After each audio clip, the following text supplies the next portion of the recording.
जय Hind my dear student. कैसे हैं आप? आशा करते हैं स्वस्थ होंगे। तो बच्चों, पिछले क्लास में हम लोग टाइप्स ऑफ केमिकल रिएक्शन के बारे में पढ़ रहे थे। तो कॉम्बिनेशन और डिकम्पोजिशन रिएक्शन चल रहा था। डिकम्पोजिशन में थर्मल डिकम्पोजिशन और फोटो डिकम्पोजिशन के बारे में हम लोग पढ़ चुके थे। आज हम लोग पढ़ने जा रहे हैं इलेक्ट्रिक डिकम्पोजिशन। यानी इलेक्ट्रिक डिकम्पोजिशन वो होता है जिसमें इलेक्ट्रिक के द्वारा हम डिकम्पोजिशन रिएक्शन कराते हैं। यानी इसको वर्ड बाय वर्ड में बोलें तो कहेंगे कि decomposition reaction occur via electricity called electric decomposition reaction. तो इसको समझने के लिए हम एनसीईआरटी में जो एक्टिविटी आपको 1.7 में दिया है उसको हम पहले समझ लेते हैं। तो इसमें क्या दिया है, ये जो एक्टिविटी है पूरा लंबा है। इसको थोड़ा सा मैं ब्रीफ में आपको करने की कोशिश कर रहा हूँ कि एक प्लास्टिक का मग लिया गया है और इसमें दो इलेक्ट्रोड जो ग्रेफाइट के बने हैं उसको इस तरह से अरेंज किया है कि वो इसमें जो पानी भरा जाएगा तो वो यहाँ से लीक या इसमें से नहीं निकलेगा। रबर स्टॉपर की सहायता से अरेंज किया गया है। और इलेक्ट्रोड किसके हैं? ग्रेफाइट रॉड के।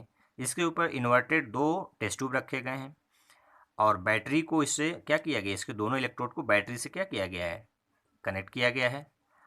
बैटरी का पॉजिटिव टर्मिनल जिस इलेक्ट्रोड को कनेक्ट करेगा उसे हम कहेंगे एनोड, और बैटरी का नेगेटिव टर्मिनल जिस इलेक्ट्रोड को कनेक्ट करेगा उसको हम कैथोड कहेंगे।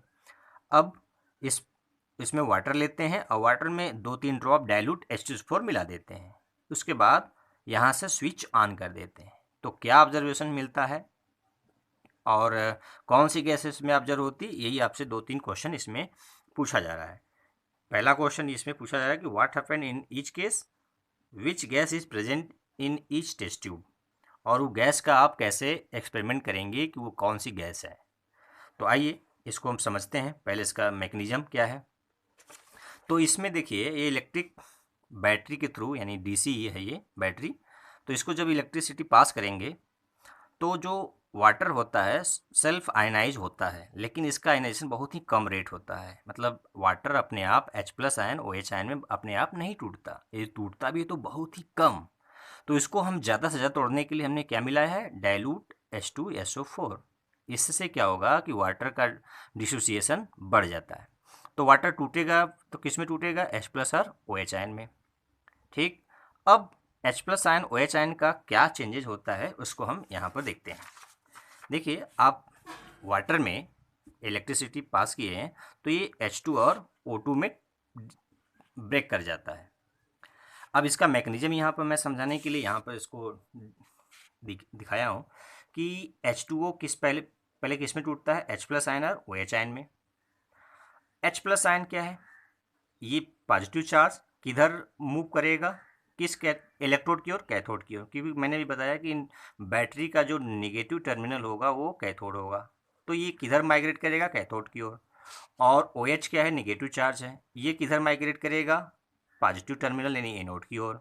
अब वहाँ जाने के बाद क्या क्या होगा, तो पहले कैथोड पर देखिए। कैथोड पर देख लेंगे तो एनोड को थोड़ा समझा देंगे हम आपको आसानी से।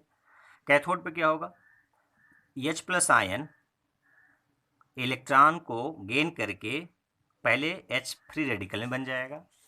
H फ्री रेडिकल आपस में कंबाइन करके H2 गैस में लिबरेट हो जाएगा। इसको मैंने बैलेंस करने के लिए 2H+ लिया है, 2 इलेक्ट्रॉन लिया है, 2 H फ्री रेडिकल बने हैं और H2 कन्वर्ट हो गया है, यानी हाइड्रोजन गैस। तो ये बात समझ में आ गया होगा। H+ आयन इलेक्ट्रॉन लेगा, हाइड्रोजन फ्री रेडिकल, और हाइड्रोजन फ्री रेडिकल आपस में क्या हो जाएगा, free radical plus hydrogen free radical क्या हो जाएगा, रिएक्शन आपस में कंबाइन करके क्या बन जाएंगे, H2 गैस। अब एनोड पर क्या होगा, अच्छा कैथोड पर क्या हो रहा है, ये हाइड्रोजन गैस लिबरेट हो रहा है। एनोड पर क्या हो रहा है, एनोड पर देखिए OH आयन क्या किया है, एक्वस है, ये इलेक्ट्रॉन क्या किया, लूज किया, तो क्या बन जाएगा, ये भी बनेगा OH आयन फ्री रेडिकल। अब OH आयन फ्री रेडिकल में क्या चेंजेज आएगा, दूसरा चेंजेज, OH आयन चेंज होगा किसमें, O2 में और वाटर में। ये आगे आप पढ़ेंगे, लेकिन मैं सिंपली आपको बताना चाह रहा हूँ कि OH आयन O2 में पहले गैस में कन्वर्ट हो जाएगा और बाई प्रोडक्ट क्या बनेगा, H2O। तो ये बैलेंस करने के लिए आप यहाँ पर 4OH कर दीजिए, यहाँ पर 2H2 कर दीजिए, बैलेंस हो गया। तो ये कहाँ पर ये हो रहा है, ये प्रोसेस हो रहा है आपका एनोड पर। किस पर? एनोड पर। यहाँ इलेक्ट्रॉन लॉस हो रहा है, तो इसको आप केमिस्ट्रिक टर्म में ऑक्सीडेशन कहेंगे। क्या कहेंगे? ऑक्सीडेशन। और यहाँ पर ये हाइड्रोजन प्लस क्या कर, H+ आयन गेन कर रहा है, तो यहाँ पर क्या हो रहा है? रिडक्शन। तो याद रखना है दोस्तों ये भी कि एनोड पर हमेशा क्या होगा? ऑक्सीडेशन, और कैथोड पर हमेशा रिडक्शन होगा। क्लियर है? चलिए, तो हमें क्या मिला? कैथोड पर हाइड्रोजन, एनोड पर ऑक्सीजन। अच्छा, यदि इसको हम बैलेंस करके देखें कि इस किस रेशियो में मिल रहा है, तो यहाँ पर देखिए इसका बैलेंस इक्वेशन यहाँ पर एक स्टेप में दिखाया गया है। H2O टूट रहा है H2 और O2 में, तो H2 इधर कितना है? 2 2 है। ऑक्सीजन इधर कितना है? 2, इधर कितना? 1। तो बैलेंस करने के लिए क्या करेंगे? इधर 2 से मल्टीप्लाई करेंगे। तो हाइड्रोजन कितना हो गया? 4। ऑक्सीजन तो 2 हो गया, हाइड्रोजन 2 है, तो इसको भी क्या करेंगे? 2 से मल्टीप्लाई करेंगे। तो अब इसमें और इसमें हाइड्रोजन और ऑक्सीजन में क्या रेशियो है? 2:1 का रेशियो है। किसके अकॉर्डिंग? By volume. वॉल्यूम के अकॉर्डिंग क्या है ये? 2:1 रेशियो में है। तो मुझे आशा है कि आपको ये बात समझ में आ गया हो। यदि आपको डाउट है तो मुझे आप कमेंट कर सकते हैं।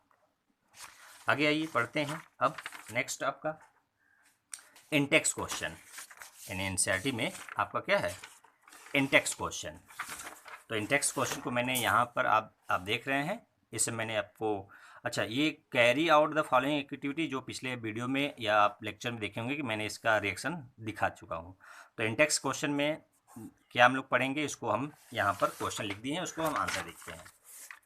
तो इसमें क्या कहा गया है कि ए solution of a substance X is used for white washing। पहला क्वेश्चन है, name the substance X and right the formula. Second है उसमें, right the reaction of the substance X named in first above with water. Right the reaction of the substance पूछ कर रहा है कि जो X है वो वाटर से रिएक्ट करेगा तो क्या बनाएगा। तो पहले क्या पूछ रहा है? पहले पूछ रहा है कि X का नाम लिखना है कि जो वाइट वॉशिंग में, यानी जो हम दीवार का जो रंगाई करते हैं, चूना करते हैं, उसमें यूज होता है। तो उस X का नाम क्या है? तो आप सब जानते होंगे कि दीवार की रंगाई यानी पुताई करने के लिए तो क्या यूज करते हैं? चूना। तो चूने को हम इंग्लिश में क्या कहते हैं? क्यूक्लाइम। क्यूक्लाइम का केमिकल फार्मूला क्या होता है? CaO, यानी कैल्शियम ऑक्साइड। Calcium oxide. ठीक है, पहला क्वेश्चन का आंसर हो गया। दूसरा क्वेश्चन कह रहा है, right the reaction of the substance X named in, first question में जो है, एवव विथ वाटर, यानी वाटर के साथ जो रिएक्शन करेगा, क्या रिएक्शन करके क्या बनाएगा, उसको रिएक्शन दीजिए। तो क्या बनाएगा? लाइम है, वाटर से रिएक्ट करेगा तो कैल्शियम हाइड्रोक्साइड बनेगा, जो जिसे क्या नाम देते हैं? Slag lime. यहाँ क्या आता है? क्यूक्लाइम। और हीट भी जनरेट होता है, आपको मैं कई बार बता चुका हूँ, हीट प्रोड्यूस होता है। आइए, अब इसका यूज हम क्या करते हैं? घरों को पुताई करने में यूज करते हैं। तो ये जब हम इसको पुताई कर देते हैं दीवार पर क्या है? कैल्शियम हाइड्रोक्साइड है। तो एटमॉस्फेरिक CO2 क्या है? एटमॉस्फेयर में CO2 है, ये उससे क्या करता है? रिएक्ट कर जाता है, और रिएक्ट करके क्या बना लेता है? Calcium carbonate. और बाई प्रोडक्ट क्या बनता है? वाटर। तो वाटर गैस बन के क्या हो जाता है? वहाँ से निकल जाता है, और ये कैल्शियम कार्बोनेट का एक लेयर बन जाता है जो शाइनिंग वाइट दिखता है। हालांकि हम लोग पुताई तो कैल्शियम हाइड्रोक्साइड करते हैं, लेकिन वो बाद में कन्वर्ट हो जाता है कैल्शियम ऑक्साइड, कार्बन डाइऑक्साइड से रिएक्ट करके कैल्शियम कार्बोनेट में। ठीक है, और एक और इंटरेस्टिंग बात देखिए, कैल्शियम कार्बोनेट को यदि आप डिकम्पोज करेंगे तो क्या फिर से मिल जाएगा? यदि इसको हीट करेंगे तो क्या मिल जाएगा? CaO plus CO2।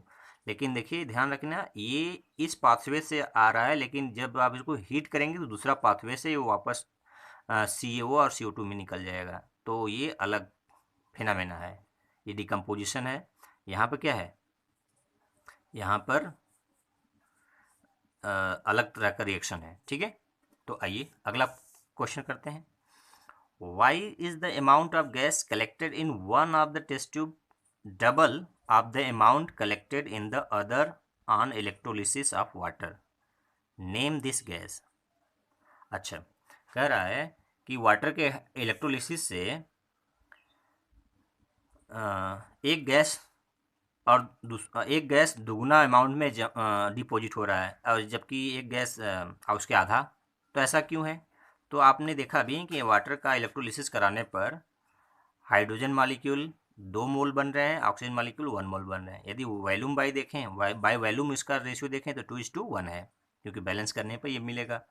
तो आपने इसमें डायग्राम में भी देखा होगा कि जब आप ये करेक्ट एक्सपेरिमेंट करेंगे तो आपको क्या दिखाई देगा कि जो टेस्ट ट्यूब एनोड की ओर है, एनोड साइड में, यानी जो एनोड की ओर क्या मिल रहा है आपको?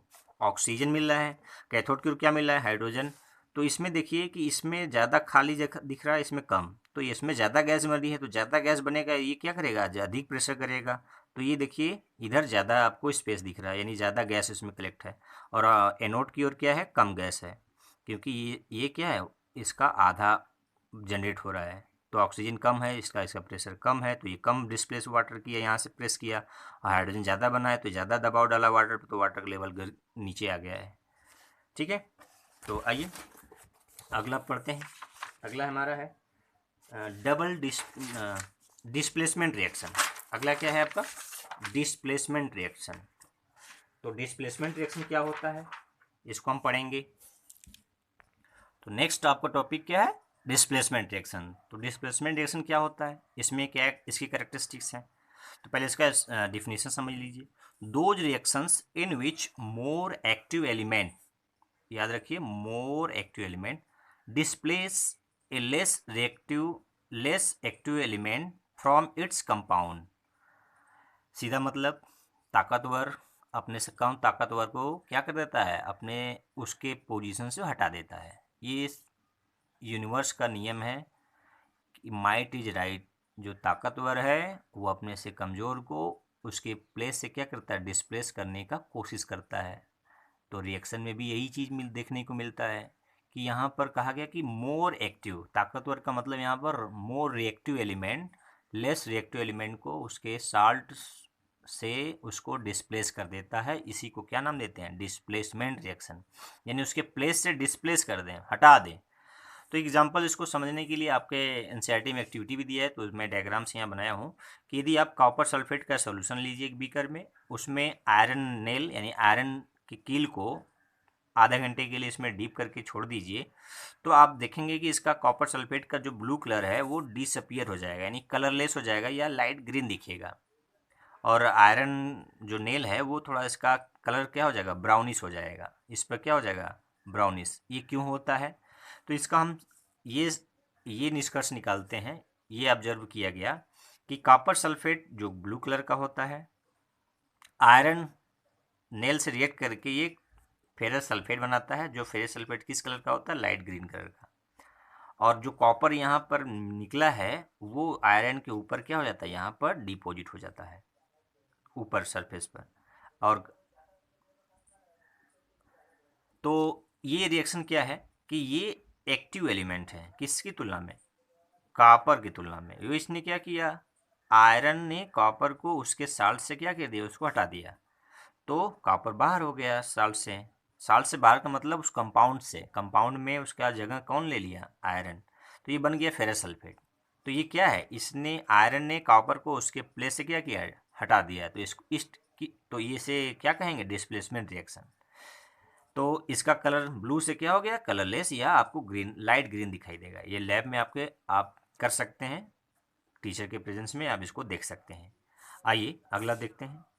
जिंक मेटल को यदि कॉपर सल्फेट में डीप करेंगे तो कुछ देर समय के बाद क्या हो जाएगा? जिंक सल्फेट बनेगा और कॉपर डिस्प्लेस हो जाएगा। क्यों हो जाएगा? क्योंकि जिंक ने कॉपर को उसके साल्ट से क्या किया था? डिस्प्लेस कर दिया। तो ये किस टाइप का रिएक्शन है? Displacement reaction. इसी तरह से लेड कॉपर क्लोराइड में से कॉपर को क्या कर देगा? डिस्प्लेस कर देगा। ये भी डिस्प्लेसमेंट रिएक्शन है। यानी सीधा मतलब ये है कि एक एक्टिव एलिमेंट दूसरे अपने से कम एक्टिव एलिमेंट को डिस्प्लेस कर दे रहा है। तो आप पूछेंगे सर हम कैसे पहचानें कि ये इसको करेगा कि नहीं करेगा? तो इसका स्टडी हम लोग यानी इसका पहचान हम लोग आगे इलेक्ट्रोकेमिकल सीरीज से करेंगे, यानी reactivity order of different element. उस टेबल को याद रखेंगे तो आपको पता हो जाएगा कि कौन किसको डिस्प्लेस करेगा, यानी आप कौन एक्टिव है कौन लेस एक्टिव है, ये जो वहाँ पर सीरीज है उसको आपको लर्न करने पड़ेंगे। अच्छा, यहाँ पे बताइए कॉपर एक्टिव है सिल्वर से, तो इस यदि कॉपर यदि इसको डिस्प्लेस करेगा तो क्या बनेगा, आप मुझे कमेंट करके बताइएगा। और यदि आयरन को हम जिंक सल्फेट में रिएक्ट कराएं जिंक सल्फेट के साथ तो क्या होगा, इन दोनों का आंसर मुझे आप कमेंट करके कमेंट बॉक्स में दीजिए। नेक्स्ट हम पढ़ेंगे डबल डिस्प्लेसमेंट रिएक्शन, लेकिन डबल डिस्प्लेसमेंट पढ़ेंगे हम अगले लेक्चर में। तो अब वीडियो कैसा लगा, जहाँ कन्फ्यूजन हो आप मुझे कमेंट कर सकते हैं। आपका दिन मंगलमय हो। जय हिंद।